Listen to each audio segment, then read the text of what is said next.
और इसी बीच एक और बड़ी खबर, अमेरिकी अधिकारियों ने बड़ा दावा किया, कहा ट्रंप अब और लड़ना ही नहीं चाहते। हालांकि इसी बीच ये जानकारी है कि अगर उन्हें लगेगा कि लड़ना जरूरी है तो वो लड़ेंगे, ये बड़ी खबर है। और डोनाल्ड ट्रंप की तरफ से कहा भी गया कि अब सीज़फायर आगे बढ़ेगा, इसकी उम्मीद बहुत कम दिख रही है। ईरान और अमेरिका के बीच तनाव एक बार फिर से चरम पर है। ईरान ने साफ कहा है कि बिना भरोसे और स्पष्ट प्रतिबद्धताओं के कोई संवाद मुमकिन ही नहीं है। लगातार विरोधाभासी संकेतों से नाराज ईरान ने दबाव की राजनीति को भी सिरे से खारिज कर दिया। देखिए, ईरान ने अमेरिका पर कड़े शब्द में आरोप लगाते हुए कहा कि सार्थक संवाद की नींव वादों को निभाने में होती है। ईरानी पक्ष के मुताबिक अमेरिका के साथ ऐतिहासिक अविश्वास गहरा है, जिसकी वजह पूर्व नीतियां और समझौतों से पीछे हटना है। बयान में कहा गया है कि अमेरिकी अधिकारियों के विरोधाभासी और बेजोड़ संकेत ये दिखाते हैं कि वे संवाद नहीं बल्कि ईरान के आत्मसमर्पण की अपेक्षा रखते हैं। ईरान ने साफ किया कि वो किसी भी तरह के दबाव या ताकत के आगे झुकने वाला नहीं है।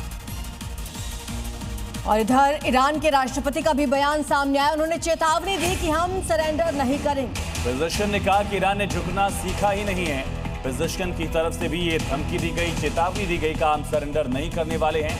डोनाल्ड ट्रंप के बयान को लेकर पलटवार किया है मसूद पेजेश्कियान। तो हॉर्मुज को लेकर बढ़ते तनाव के बीच ट्रंप मुनीर वार्ता ने वैश्विक तेल संकट के समाधान की उम्मीद जगा दी। दुनिया के करीब 20% तेल सप्लाई पर खतरे की आशंका ने कूटनीतिक समीकरणों और ऊर्जा सुरक्षा को नई चिंता में डाल दिया है।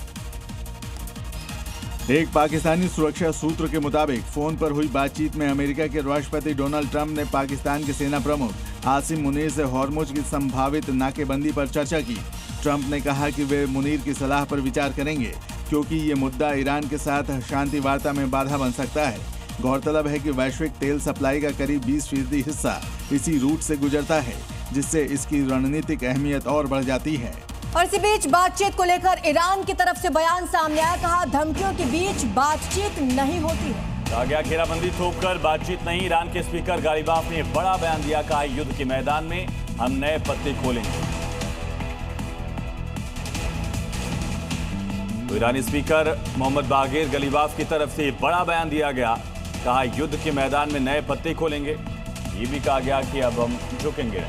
दक्षिणी लेबनान में चारों तरफ तबाही के निशान देखे जा सकते हैं। जहां लोग एक टूटे पुल से गुजरने को मजबूर हैं। स्थानीय लोग टूटे पुल के बावजूद मोटरसाइकिल को लितानी नदी पार करवा रहे हैं। दक्षिणी लेबनान के ज़रारिएह इलाके में ये लोग टूटे हुए पुल से मोटरसाइकिलों को लितानी नदी पार कराने में मदद करते दिख रहे हैं।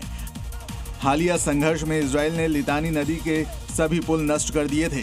पिछले हफ्ते हिजबुल्लाह और इजराइल के बीच 10 दिन का युद्ध विराम लागू हुआ। 20 अप्रैल को इजरायली सेना के प्रवक्ता ने नागरिकों को चेतावनी दी कि वो लितानी नदी के दक्षिणी इलाके में न जाएं, क्योंकि सेना अभी भी तैनात है।